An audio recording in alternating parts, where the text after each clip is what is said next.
Well, good morning, and thank you very much for joining us. I am Yori Fadani. Let's stay on politics. It's the season, and it's what we've been looking at. Now, I don't know if to call it vexatious, Section 84, subsection 12 of the Electoral Act. It's right there. It's not going away. Is it in? Is it not in? It depends. It's going to depend on the courts. The president, however, has been saying that he at no time ever said that the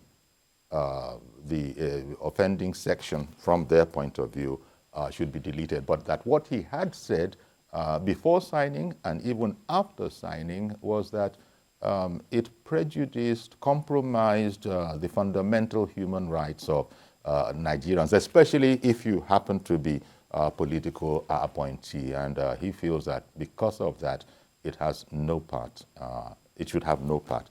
Of course, as you know, the National Assembly wasn't having any of that. If there was sort of a gentleman's agreement on the day of the signing, later on, the legislators were to stick to their guns. Well, the president and the attorney general, a joint sort of affidavit, have gone to court, and it's now in the laps of the courts, shall we say. It's an interesting development because, as you know, in spite of that provision, there are ministers who are continuing with their quest to become the ticket holder of the party. But they're pointing out, we're now hearing technically, well, they're not technically, they are actualities, that what the Constitution provides for is that 30 days before the election of a candidate, not an aspirant, you should resign. And that one we're very much in tow. Our friend, Sheyi Adeyemo is here. He's a publisher and social commentator. And this is not so much for the lawyers, perhaps, although we probably will get some legal input. But looking at it from our point of view, what the lawyers will call unlearned, if you want, the moral point of view. What do you think, Sheyi, of this situation that we have on our hands? Again, as Nigerians, we are having to deal with the fact that there's a lot of back and forth in the way we deal with certain issues, and particularly ones that is bordering on our lives. One would have expected that Mr. President, when he was signing this, because then one knows that you don't sign at that level without thoroughly looking at, even have your lieutenants and those who advise you look at a particular issue. So the fact that Mr. President said he signed, but is not, that's not his actual or final stand. Yes. One is a little confused. Well, the president has said since, and I think was of the mind then, that time is of the essence, and he didn't want to delay it any further.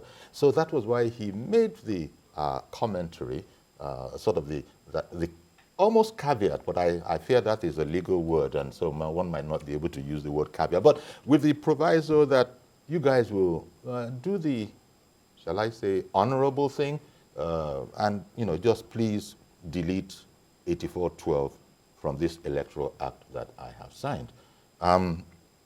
So it's like the president's position is that I was cooperating with the system, but I still have to look out for the entire country. And it's not just about this and about my administration and people in my administration, in my party who are affected, but this goes forward for posterity. So they said that they're leaving it in the laps of the court, and that let the court decide. As you know, I was just saying that in relation to why would the president sign if he wasn't, but if he hadn't, the president didn't want a situation where you say Buhari is delaying the whole affair.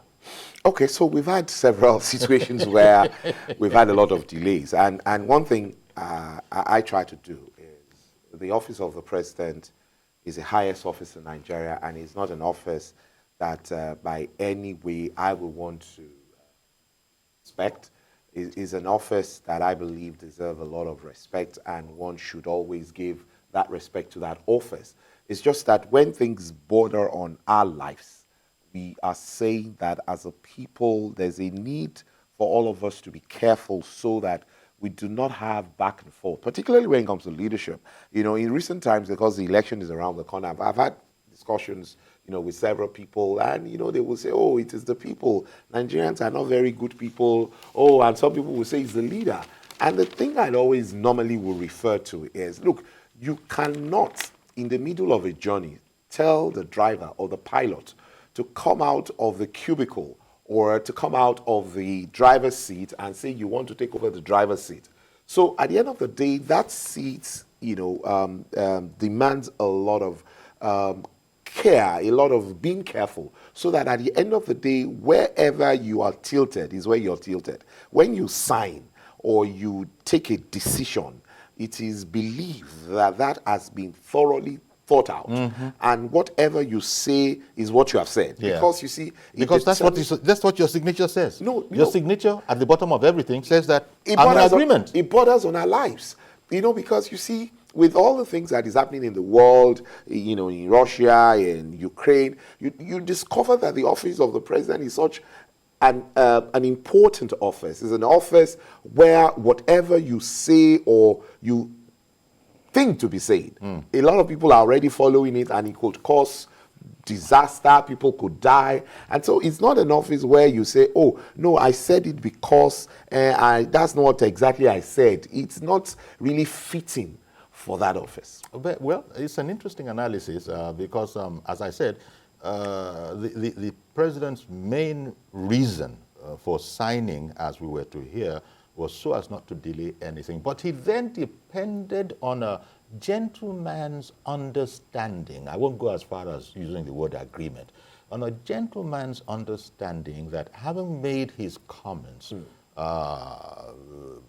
the separation of powers, you know, without prejudice to the whole doctrine of separation of powers, that they would do the needful in a sort of Bumembo kind of a way, you know what I mean.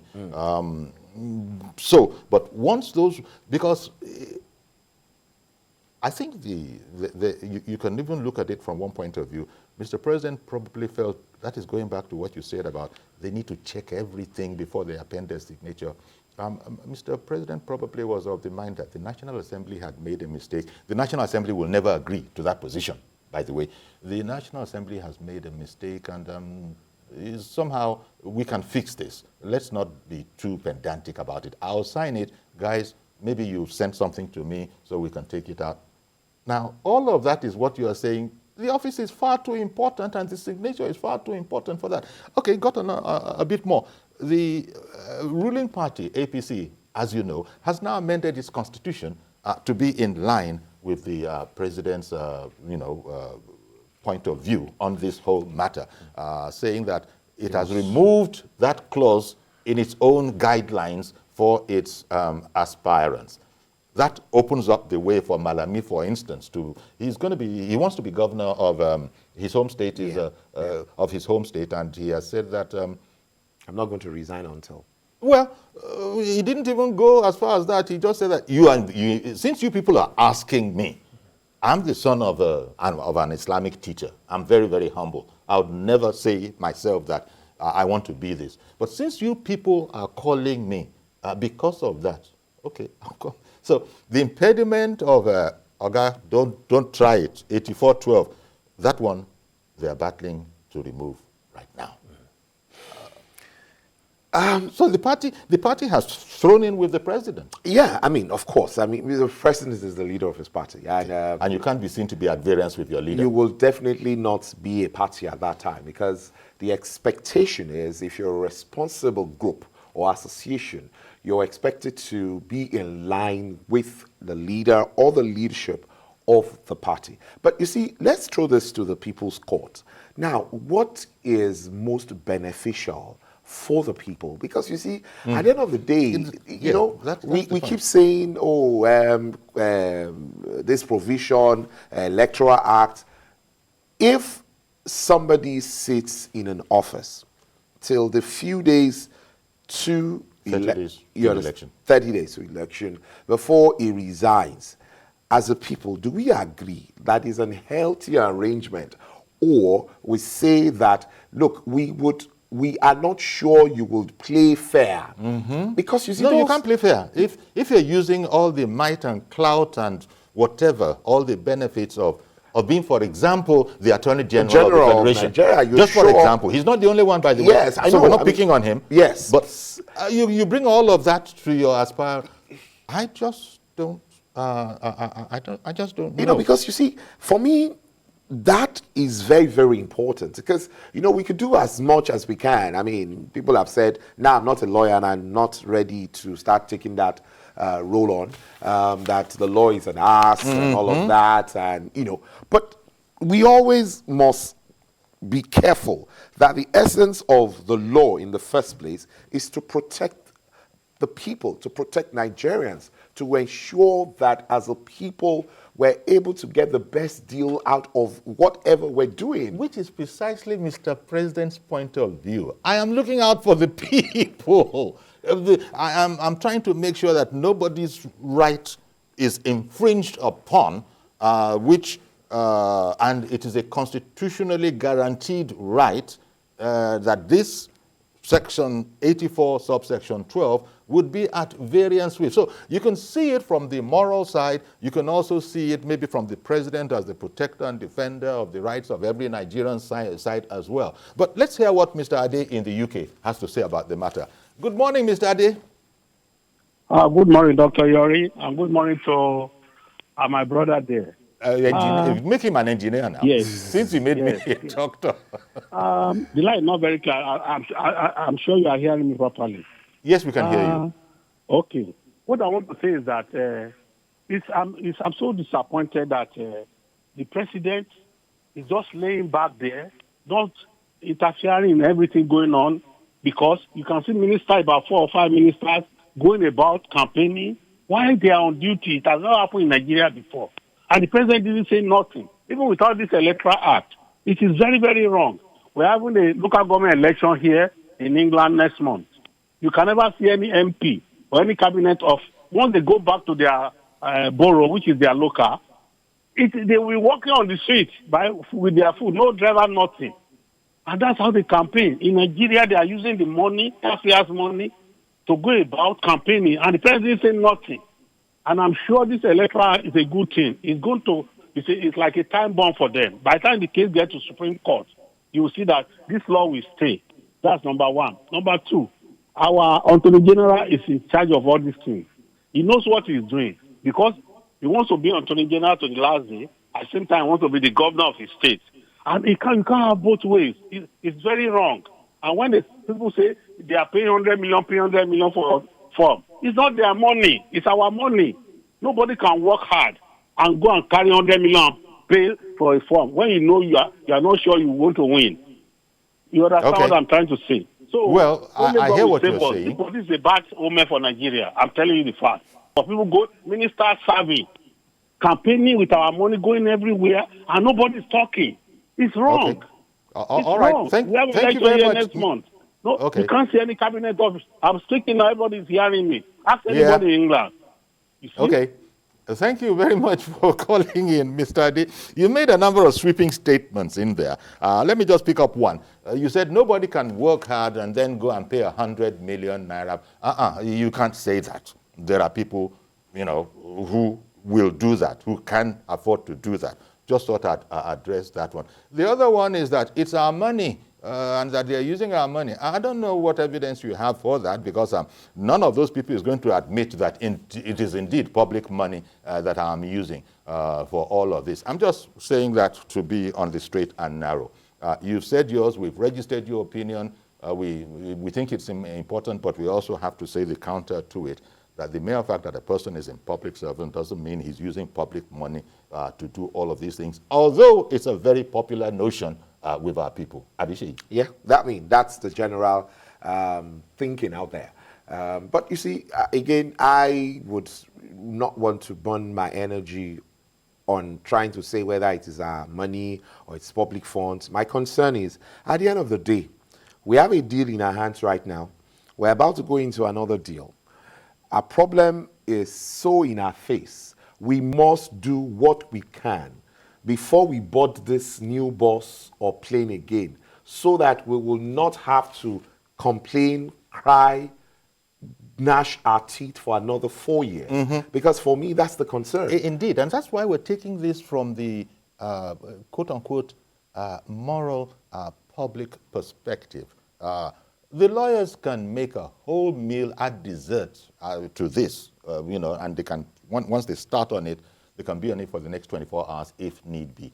But laws are made for society, for the people, and usually laws take into account the feelings of the people and what their preferences are before you now lock it down under that unbreakable steel of the law. Because that's the essence anyway. Yes, that's the whole essence. So if the society generally feels that what the National Assembly has done, that no, you shouldn't have that advantage, I suppose you're going to have to, ordinarily, in an ideal case scenario, you should take cognizance of that. But the way it is now, it is the law that is being used. Say, no, because the Constitution is also part of the law. And Mr. President is saying that the ground norm, which is what lawyers call the Constitution, that one, I can't allow anything to infringe upon it. And this one that the National Assembly has done, the National Assembly doesn't agree with the president, this one, it actually goes and affects that. And so that's my job. I swore an oath to defend the Constitution. So that's Mr. President's point of view. It might be self-serving. No. It might be self-serving, but it is his point of view. And now the APC has thrown in with the president and said, we're not at variance with the president too. We remove the provision that because the appeal could go either way. So they're sort of preparing themselves. So we're saying we do not want a situation where some people have undue advantage over the other people going into this electoral process, because we want a situation where we're able to choose our leaders. Yes. We're able to get those we want into office, because that's the concern. So that's what the ordinary, non-learned Nigerian person would think is reasonable. That's the head, because we have, like I said again, the deal we have right now is obviously not the best of deals. And we want a better deal. Your opinion. It is glaring. We have a problem with security. We have a problem with... okay, that's what you mean. Yes. Okay. Yeah. Good morning, Mr. George. Yeah, good morning, Uncle Yori, and I greet your guests as well. Yes, Sheyi Adeyemo.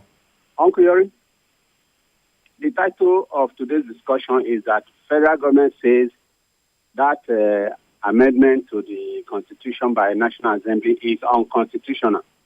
Is it in the place of the executive arm of the government to declare a law illegal? I thought that was the work of the judiciary. Yeah. Yesterday, I saw one of your guests, a lawyer, who came to say that federal government has no right. I mean, it is not the duty of National Assembly to challenge a law that they make.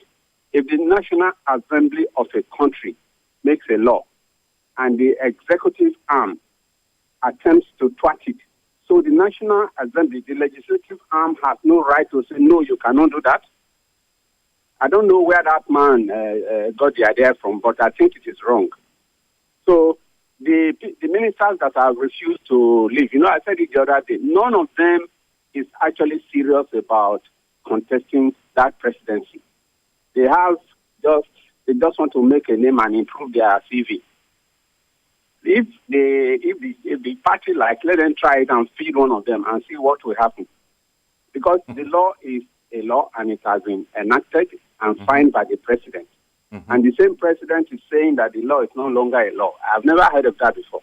Although, Mr. George, you recall, in reading the story about it, they are at great pains to say that that is the Attorney General. Please, can you be a little louder? Okay. I was saying that you remember that we read in the story on this matter that the president is at great pains to say, maybe it's Malami speaking for him, and it the president finds that they are not saying anything like that at all, because they themselves have said it before. We say it. That is beyond. That is beyond. That is beyond the authority of the executive, and that is why they are going via the law. It doesn't make sense to me. Okay. Indeed. Thank you, sir. But I just wanted to say that before we even go there, they are saying that it's beyond our powers. We can't do that. We know what we're doing here. But we are shouting on behalf of Nigerians, and that is why the law, the Constitution, is what it is. And if this conflicts with the Constitution, then it needs to go. But it's not we that will say it. It's the court that will say it. So they were waiting for Mr. George, just in case voices like that came. We've said it ourselves. Yeah, Gabby. You see, again, we'll go back to the fact that what is the point of this at the end of the day? Mr. George said something, and I think it's important that we touch on it. Now, he talked about the fact that we're looking at a process, and that is very, very important. If you claim that you're a politician, yes, you're in office, you're a minister, we expect that because you have the clout that you will not have any problem to leave that office and truly show us that you're popular with your people. You know, because if they, who are been in this, process for a while, are even afraid that they would want to hold on to the last 30 days, then tell me that Nigerian that can really, really go into politics. Because you see, you say you want fresh hands, you want people who are truly, and the ones who have been playing the politics forever are saying we need the support of our present office. We cannot afford to take the risk. So who is going to take the risk for Nigeria? Okay. How do we get the actual result? Mr. Yakub in Dokwemu, good morning to you. What's your own layman's view about this important matter? Hello. Hello. Hello, Shibiori. Yes, sir. It looks like there's a difficulty. Me, I can hear you loud and clear. Maybe guys thank you very that, much. Viewers and once again, good morning, and then good morning to your guys in the studio. Sure. Good I totally agree with Mr. George. You see, Shibiori, I want to ask a question here. Does it mean that Mr. President signed that law under duress? Because if it is not under duress, the law passed to Mr. President for assent, and then indeed he has assent to that law. As of today, the law remains valid. Because if Mr. President signed that law and then today, now I seen it in your screen, display that federal government say that it's unconstitutional. How? The question is how? So if you are a minister in this country and then you know that you want to fight for the number one position in the country, what stops you not to resign?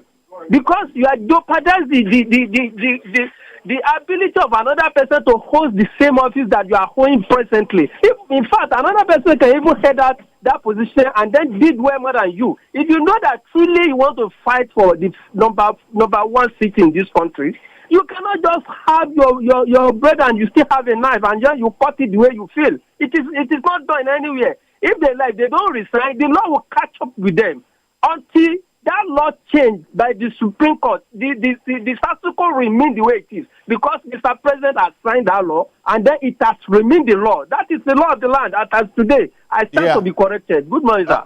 Good morning, sir. But the way we're hearing it now is that Mr. President was just being a good guy.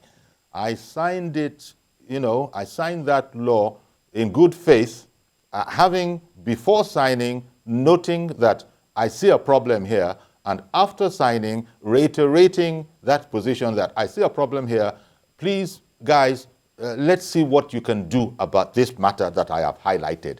It's only when the people, when our legislators say, Mr. President, with due respect, it's good the way it is. They say, you want to pay hardball, eh? So, okay, let's go to court. Like I said, I will try very hard not to go joining words. You see, we're putting this in very layman's terms. Yes. Because, as I said, it can get a bit ponderous once the lawyers get in on it, and they'll be making sense every inch of the way. But the lawyers are not making, the legislators are not making law for themselves. The lawyers are not pleading the law for themselves. It's on behalf of the entire society, because every judgment that is recorded becomes a precedent. So what is decided in this, they're going to be referring to it next year, that that, in fact, they'll say it is already settled. Let me describe a scenario that happens in Lagos. So you go to the bus stop and you find the conductor trying to say to you, come on the bus.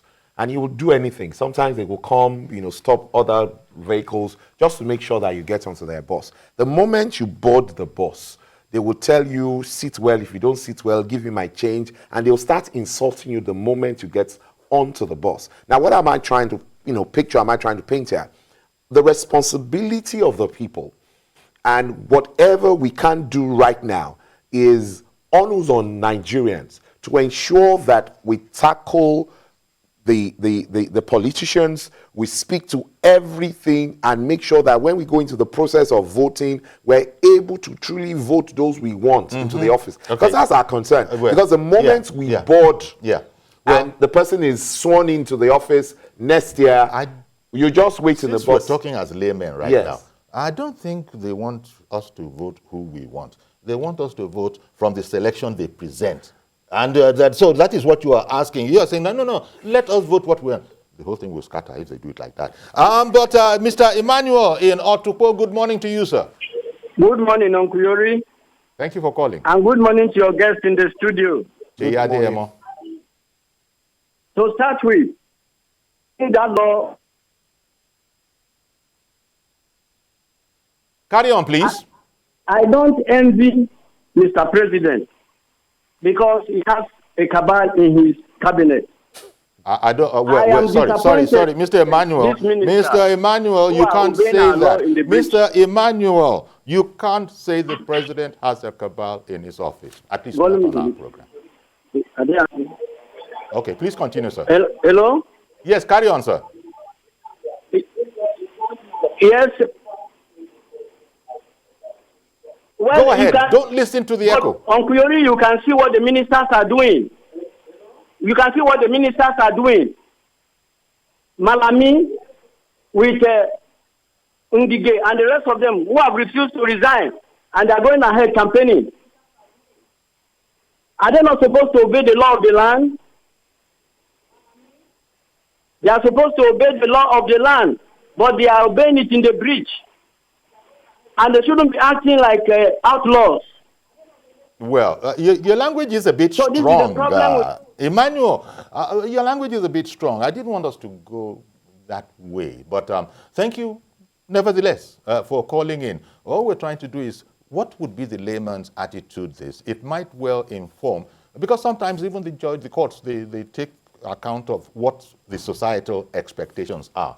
Of course, they will always say, but this, whether it is fine to you or not, is the position of the law. But they do appreciate and understand what the societal disposition is.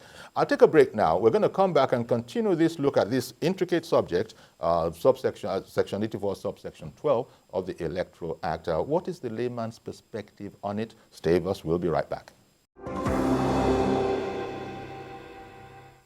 Okay, welcome back. And we're looking, the paper in front of me, The Nation, puts it well. Buhari to court, Electoral Act 8412, that is Section 84, subsection 12, unconstitutional. That's the point of view of the president. But in the meantime, Godwin has called in from Lekki. Good morning to you, sir. And thank you for holding on through the break. Godwin in Lekki. Hello? Hello, Godwin. Go ahead, please. Yes. My take is on the resignation on this constitution. You waited all that while, and then we lost you as soon as you said the first sentence. Such a pity. I'm so sorry, Godwin. I don't know if you could try and just redial and see if you could get in again. But I imagine there are other people also on the matter. Yeah. So, but I just needed to say, I don't usually have to say this to our viewers and our guests. Please keep it nice and civil. We can express our opinion, but don't let's go as far as I don't want to be too specific. You understand me. Once we keep it civil, we can say whatever we want, within reason, within the law. But let's not go to cabals and criminals and all those kind of things. I'm sure you'll appreciate and understand.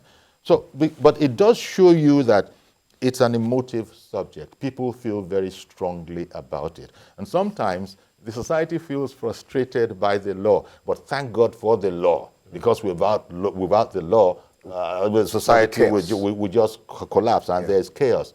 But I was saying earlier that societies, laws are made for the good of society. It's only that there are some arcane aspects of it. Like when we come to this situation now, people begin to see that, never mind all these things you're saying, it is benefiting you. You've taken that position because of... But I hear there's a reverend on the line. Did I hear Reverend Oladele? Good morning. Never mind all these things you're saying. It is benefiting you. You've taken that position because of... But I hear there's a reverend on the line. Did I hear Reverend Oladele? Good morning. Good morning, Uncle Yori. Please go ahead, sir, and don't listen to the echo. Good morning, Just go ahead, sir. Good morning. Good morning. Can you hear me? We can, loud and clear. Yes, Reverend Ladele from Ibadan speaking. Welcome, sir. Go ahead, Reverend. Now, the submission I want to make is this. Are we not making Nigeria a laughing stock in the international community? In a situation where our president signed the bill into law, and just almost immediately, they are coming out to say what Mr. President signed is unconstitutional. I believe what goes into the process of such signature, Mr. President had arrays of lawyers who will have advised him about what he wanted to put his pen into. But what were the lawyers looking at? Were they not seeing this lacuna? And at the end of the day, it's like making Nigeria a laughing stock in the international community. It shows that right there in the federal government, things are not thoroughly done. Some people are lacking in the discharge of their duty, and this is not good for the country. No matter the divide at which we see, this is not how a country should be run. Even more so at the very peak of administration, which is the federal government. That is my submission. Thank you very much for calling in, Reverend. I don't know if you're still there, but I can still make the comment even if it's not there, that I think the reasoning from the president's point of view, and indeed the presidency, is that there's plenty in that Electoral Act that is useful and good. Yes, there's this fly in the ointment. I wouldn't, because of that fly, discard the whole jar of, ointment.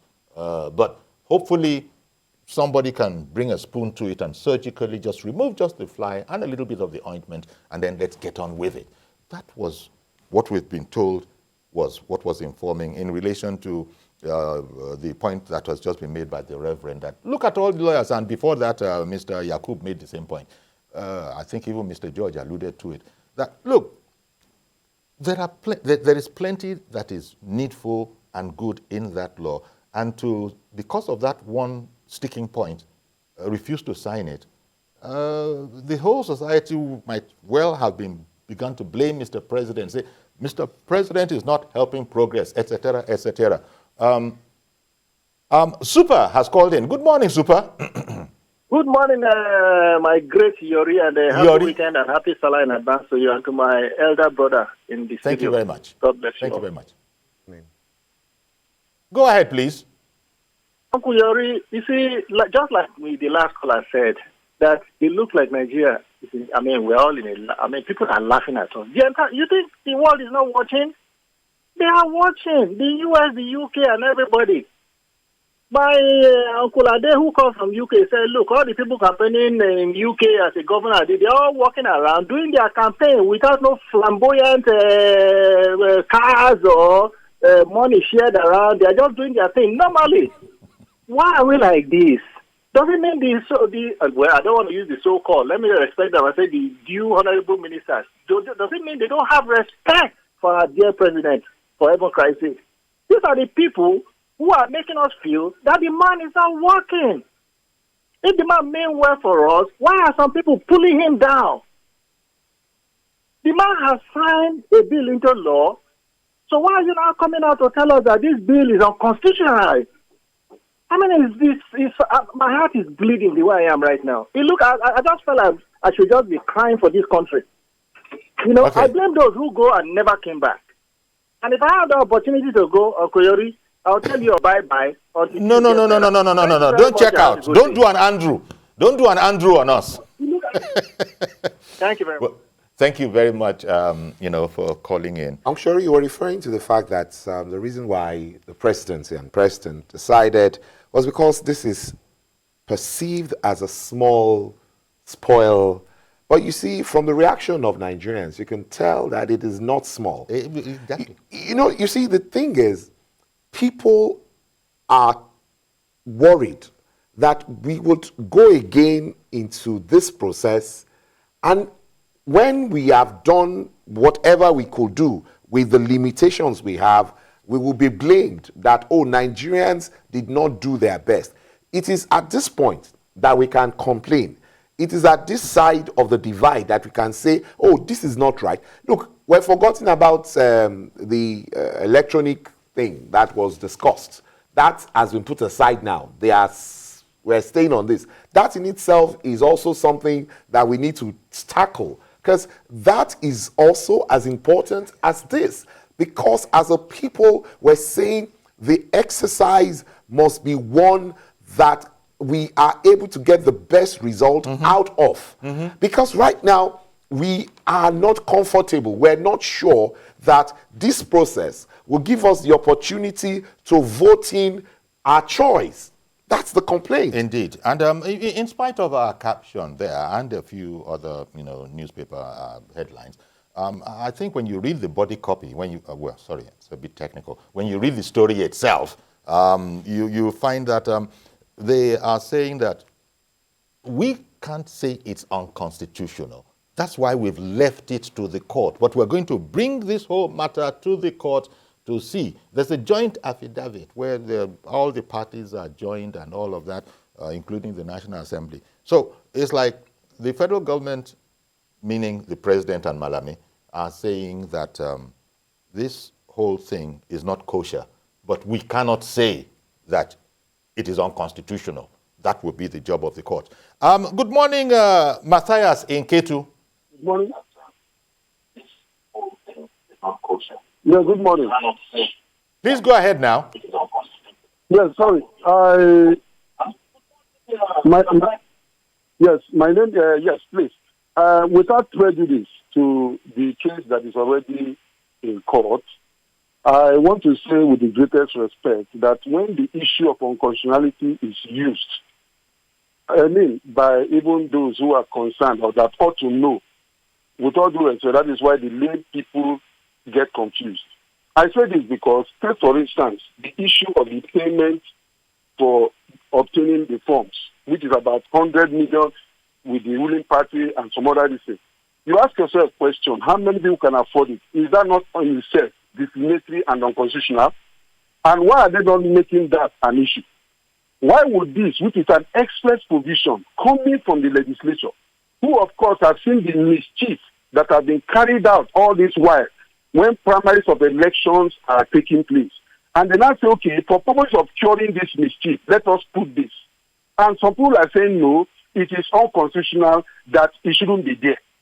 For all intents and purposes, the first question you ask yourself, if that provision is put there, does it have the effect of distorting the constitution, or does it have the effect of promoting the constitution? Will it promote constitutionalism, or will it destroy constitutionalism? Will it promote democracy, or will it destroy democracy? If it will promote democracy, why would any court in this world now regard that provision as unconstitutional? If it's not going to promote democracy, then I will agree that that provision is unconstitutional. For all intents and purposes, like I said, without going to the meat of the case itself, I raise the fundamental question. If the price tag put for purpose of obtaining form is in itself discriminatory, would that in itself be unconstitutional? The party in question that probably want to say, that provision should be removed, they themselves, are they attacking that concept of that exorbitant payment to say it is discriminatory? For all intents and purposes, what I'm saying is that it's either we make this democracy work or we destroy it. Thank you. That's my contribution. Thank you very much, Mr. Matthias, calling in from K2. He puts it from the point of view of the people. Franco Lize's common man. And say, remember Franco Lize back in the day, NTA, yes, yes. You know, the common man of Franco Lize. From the common man, but it's going to necessarily be different from when the lawyers get in on the act. After all, Malami himself is a lawyer. All sorts of lawyers, SANs, you know, everybody is weighing in on the matter on one side or the other. But for the avoidance of doubt, the presidency is saying that we are not the people saying it is unconstitutional. We know our limits. So that is not what we are saying. We are, however, noting it and sending it to the court and praying that the court say so.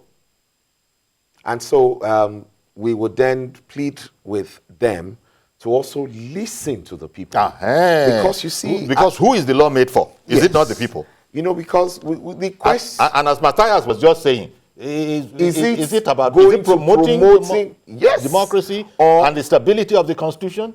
Or is it giving the people more power to be able to play a more active role in the process? Is it giving the people more power to be able to get a better deal from those who are going into this process? Is it encouraging Nigerians to, you know, to really, really play politics? Because politics could be really interesting. Rather than having a situation where you just throw your power, show your influence, you can actually have to campaign from door to door, really engage the people, make the people ask you questions. Why are you protecting yourself from the people that you want to serve? Because that is what politicians do. They won't let it open. Never mind what they say. They're not going to let it open like that but for that anybody is to why. come. No, but we have gotten the result from that exercise. The result from that exercise is that people are being kidnapped. As we speak today, it has never happened in Nigeria before. They stopped a train in Kaduna. Those are things that we need to be conscious of. All right. Mazi Okorafo, in Arochukwu, good morning, sir. Good morning, Sayori. Good morning, our guests in the studio. Sayori, you see, we say Electoral Act 84/12. The federal government are telling us that it is unconstitutional. Now you ask yourself, why is it that our past constitution, presently, we are using it, the one produced by the military. Nobody is saying any part of it is unconstitutional. Look, the democracy we are into is where we have the honorable members voted by the people, for the people, to go there and make all these laws for Nigerians to follow. Now, the federal government, just an entity, what I mean by entity, just a fraction of Nigerians are now coming to interpret that this is unconstitutional. Now, where are we heading to? Are we saying that the Constitution of the Federal Republic of Nigeria is meant for the poor people, the downtrodden, that the men at the top, that it doesn't concern them? That is what they are telling us this morning. But the thing is this, we have to be very, very careful, because whatever, if you climb up and remove a ladder, by the time you come down, you will not see that ladder. That is what the Nigerian government should know what is happening today. Because you cannot tell us that what people gathered. Now, are they telling us that what the money we have spent, that all those things are just barbers?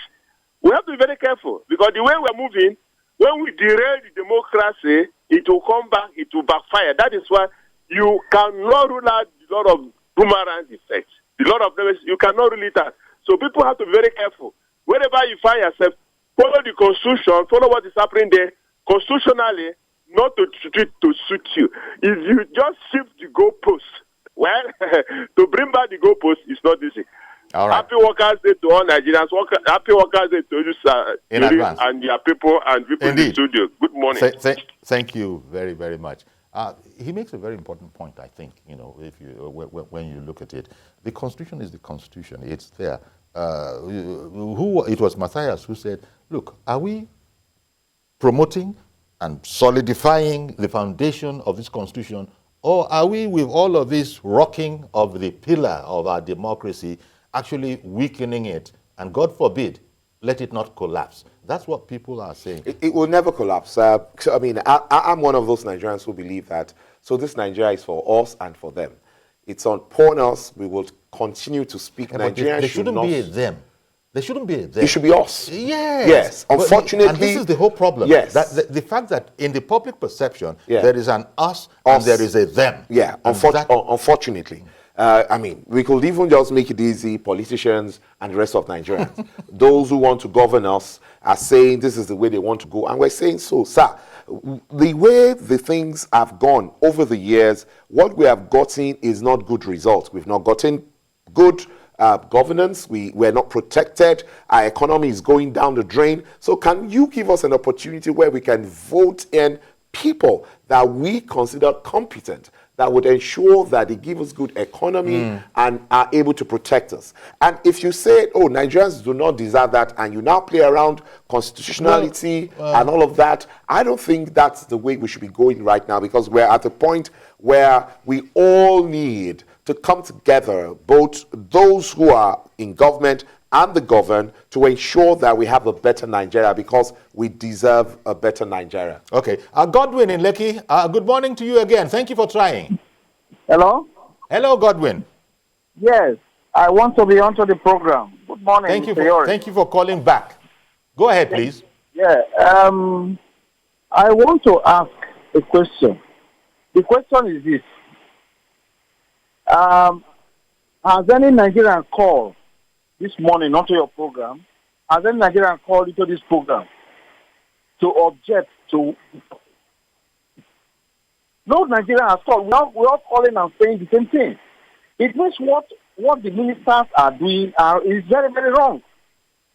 What they are doing is very, very wrong. They should resign. That constitution has come to stay. They should resign. That's Nigeria's voice. You can, okay, let me shock you now. The so-called transport minister, where is he today? He is somebody who is supposed to resign. He's not the so-called. He is the transport minister. Are you hearing me? I am hearing you, but he is the transport minister. He is somebody who is supposed to resign immediately that train accident happened. But he denied himself and he's still there, campaigning for presidency. Look at where we are. Are you hearing me? We can hear you. Yes. So our people, our so-called leaders are also... Why so-called? They are our leaders. Hello? I'm hearing you, sir. But why are you disparaging? Just call them our leaders. You're calling them so-called. They are our leaders. Our so-called leaders. Moment. That's what I'm saying. Okay. Thank you very much. Appreciate your calling in. This reminds me, that is to say, the APC, the ruling party, falling in line and amending its own guidelines. This reminds me of what the Minister of Labour is reported to have told reporters when they asked him about resigning. He said, I'm not required to resign. I won't resign. They said, but your party said, my party has never said any such thing. It's as if the party was listening. Because in just a few days later, they say, you know, guys, by the way, that part of our guidelines, we remove it. So the Minister of Labour is right because he was seeing into the future. And as of today, never mind when he was spoken, as of today, the party has not said so because it has removed that by which it said so. Even though we observed at the time that, you know, in the States, for some reason it's different. In the States, people were resigning along the lines of 84. I'm sure you'll have noticed that I really do not want to stay at whether this party said or that party said. I keep taking us back to the fact that as a people, we deserve better. Like the last caller asked, since we started this program this morning, how many Nigerians have called in to say we do not want them to resign? And look, it's even beyond that. There's several other issues. And we're just holding on to this because this is what is at the front burner right now. We are saying as a people that you cannot do the job well. You can't campaign well. You can't engage us. You can't convince us well whilst you're in the office because you'll be distracted. You would want to do what you ought to be doing anyway and so as minister. It's like having their cake and eating it, which goes against the rules of natural justice. Because we really want you to talk to us so that we'll know that we're getting the best out of you. Indeed. Well, I think we'll leave it because I thought we'd just check with regular or this ordinary, that is, non-learned, as the lawyers would like to say from time to time, Nigerians say, maybe there's too much book going on here. Okay, people that didn't read book, what do we think about it? And I think we've sort of had our say today. As that caller said, has anybody called in to argue for the other side? Not really. But we'll keep a watch on it, and we'll see how the court decides, which is indeed the intention of the President and the Attorney General. That's our program today. Let me just thank you very much, Sheyi Adeyemo, publisher and social commentator, as always, for always heeding our call when we invite you. And thank you also for contributing to the program. Okay, we'll be back Monday, God willing, with a fresh edition. I am Iyori Folarin. Do have a great weekend.